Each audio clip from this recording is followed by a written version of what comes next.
Aujourd'hui, nous allons décortiquer une histoire fascinante qui secoue le monde financier.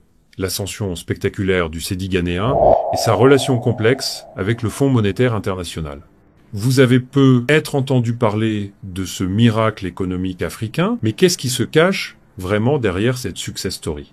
S'agit-il d'une véritable rébellion contre l'ordre financier occidental ou d'une collaboration plus subtile que ce que les gros titres laissent entendre?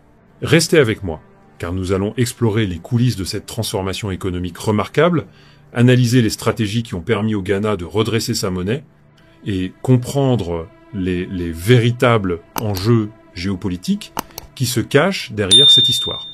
Le contexte, un pays au bord du gouffre. Pour comprendre l'ampleur de ce retournement, il faut d'abord rappeler d'où vient le Ghana.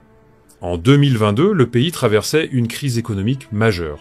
L'inflation atteignait des sommets vertigineux, dépassant les 50%.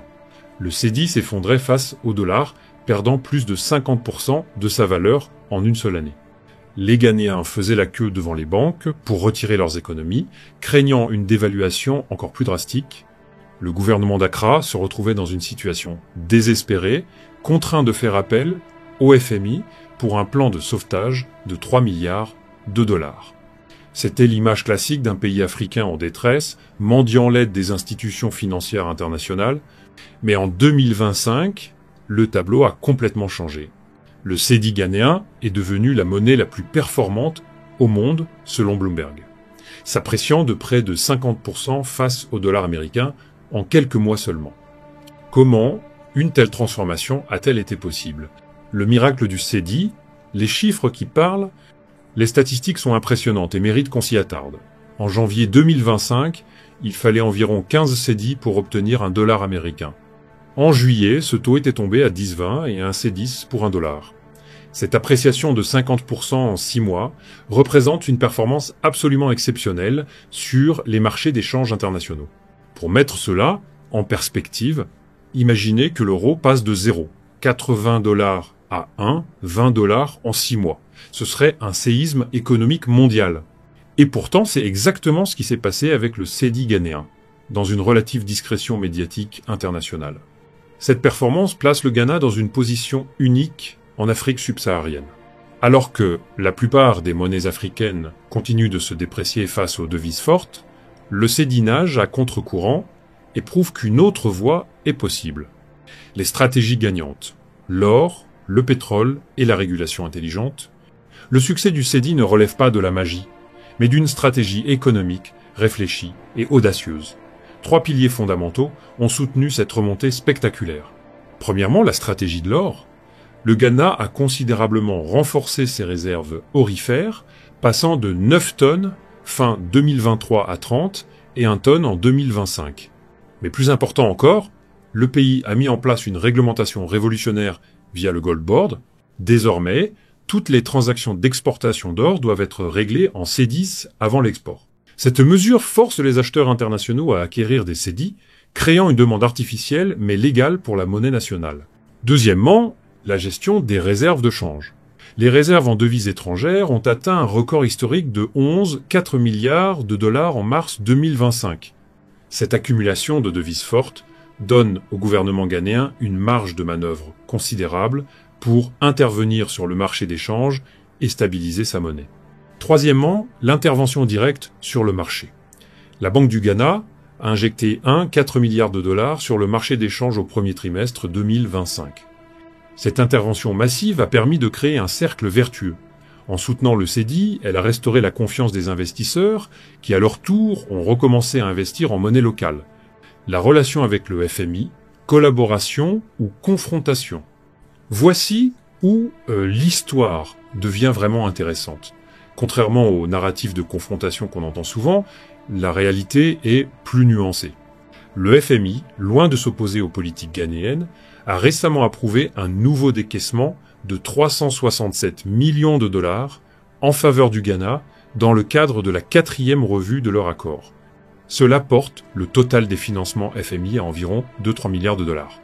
Autrement dit, l'institution de Washington semble valider les politiques économiques d'Accra. y compris les interventions sur le marché des changes qui ont permis l'appréciation du cédis. Cette collaboration soulève des questions fascinantes. Le FMI aurait-il changé sa doctrine? Accepte-t-il désormais des politiques qu'il aurait critiquées dans le passé? Ou bien le Ghana a-t-il trouvé un moyen intelligent de poursuivre ses objectifs tout en respectant les conditions du FMI? Les doubles standards. Quand l'Occident stimule, l'Afrique manipule. Il faut néanmoins soulever une question de fond qui dépasse le cas ghanéen. Pourquoi les interventions monétaires des pays occidentaux sont-elles qualifiées de stimulus ou d'assouplissement quantitatif, tandis que les mêmes actions menées par des pays africains sont souvent étiquetées comme de la manipulation monétaire? Quand la Réserve fédérale américaine injecte des milliers de milliards de dollars dans l'économie, c'est présenté comme une politique monétaire accommodante nécessaire. Quand la Banque centrale européenne fait de même, on parle de soutien à l'économie. Mais quand un pays africain injecte quelques milliards pour soutenir sa monnaie, les termes utilisés sont souvent plus péjoratifs. Cette différence de traitement révèle des biais profonds dans la façon dont le monde financier international perçoit les politiques économiques selon leur origine géographique. Le succès du Ghana pourrait-il contribuer à changer ces perceptions? L'éveil économique africain, un mouvement plus large. Le cas du Ghana ne peut pas être analysé isolément. Il s'inscrit dans un mouvement plus large de recherche d'autonomie économique sur le continent africain. De plus en plus de pays africains questionnent leur dépendance aux institutions financières internationales et cherchent des voies alternatives de développement. Le Rwanda mise sur la technologie et l'innovation. L'Éthiopie développe son secteur manufacturier. Le Maroc investit massivement dans les énergies renouvelables. Et maintenant, le Ghana prouve qu'il est possible de redresser spectaculairement sa monnaie tout en maintenant de bonnes relations avec le FMI. Ces exemples suggèrent-ils l'émergence d'un nouveau modèle de développement africain? Un modèle qui combinerait pragmatisme économique, utilisation intelligente des ressources naturelles et négociation habile avec les partenaires internationaux, les risques et les défis à venir. Cependant, il serait naïf de présenter cette success story sans mentionner les défis qui persistent. L'appréciation rapide du cédis, si elle continue, pourrait rendre les exportations ghanéennes moins compétitives. Les produits manufacturés du pays pourraient devenir plus chers sur les marchés internationaux, ce qui pourrait freiner la croissance industrielle. De plus, une dépendance trop forte aux interventions de la Banque centrale pour maintenir la valeur de la monnaie n'est pas durable à long terme. Il faut que cette stabilité monétaire soit relayée par une croissance économique réelle et diversifiée. Enfin, les relations avec le FMI, bien qu'apparemment harmonieuses aujourd'hui, pourraient se tendre si les politiques ghanéennes divergent trop des recommandations orthodoxes de l'institution. Les leçons pour l'Afrique, que peuvent apprendre les autres pays africains de l'expérience ghanéenne, plusieurs enseignements émergent de cette analyse. Premièrement, l'importance de valoriser intelligemment ses ressources naturelles. Le Ghana n'a pas seulement exporté son or, il l'a utilisé comme levier pour renforcer sa monnaie nationale. Deuxièmement, le timing des interventions monétaires est crucial. Le Ghana a agi au bon moment, quand les conditions internationales étaient favorables et que ses réserves étaient suffisantes. Troisièmement, la communication et la diplomatie économique comptent énormément. Le Ghana a réussi à maintenir de bonnes relations avec le FMI, tout en poursuivant ses objectifs nationaux vers une nouvelle géopolitique monétaire. L'histoire du cédis ghanéen pourrait-elle annoncer un basculement plus large dans la géopolitique monétaire mondiale?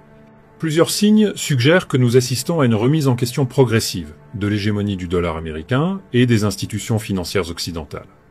La Chine pousse son yuan sur la scène internationale. La Russie, malgré les sanctions, développe des systèmes de paiement alternatifs. L'Inde négocie de plus en plus de contrats en roupies, et maintenant, un petit pays africain prouve qu'il peut faire remonter spectaculairement sa monnaie. Ces évolutions prises individuellement peuvent sembler anecdotiques, mais collectivement, elles dessinent peu être les contours d'un nouvel ordre monétaire international plus multipolaire. L'histoire du Ghana et de son cédis nous enseigne qu'il faut se méfier des analyses trop simplistes en géopolitique économique. Ce qui peut apparaître comme une confrontation directe entre un pays africain et les institutions internationales s'avère être, à l'examen, une relation beaucoup plus nuancée et collaborative. Le succès ghanéen ne relève ni du miracle, ni de la rébellion pure, mais d'une stratégie économique intelligente, d'un timing parfait et d'une diplomatie habile. C'est peut être cela la véritable leçon. Dans un monde économique complexe, les solutions les plus efficaces ne sont pas forcément les plus spectaculaires, mais les plus réfléchies. Le Ghana a-t-il trouvé une troisième voie entre soumission aux dictats occidentaux et confrontation stérile? L'avenir nous le dira. Mais une chose est sûre, ce petit pays d'Afrique de l'Ouest vient de prouver que les règles du jeu économique international ne sont pas gravées dans le marbre et que, avec de l'intelligence et de la détermination, il est possible d'écrire sa propre histoire économique. Qu'en pensez-vous? Le modèle ghanéen peut-il être répliqué ailleurs, en Afrique? Et surtout, cette success story annonce-t-elle vraiment un réveil économique du continent africain? La discussion est ouverte.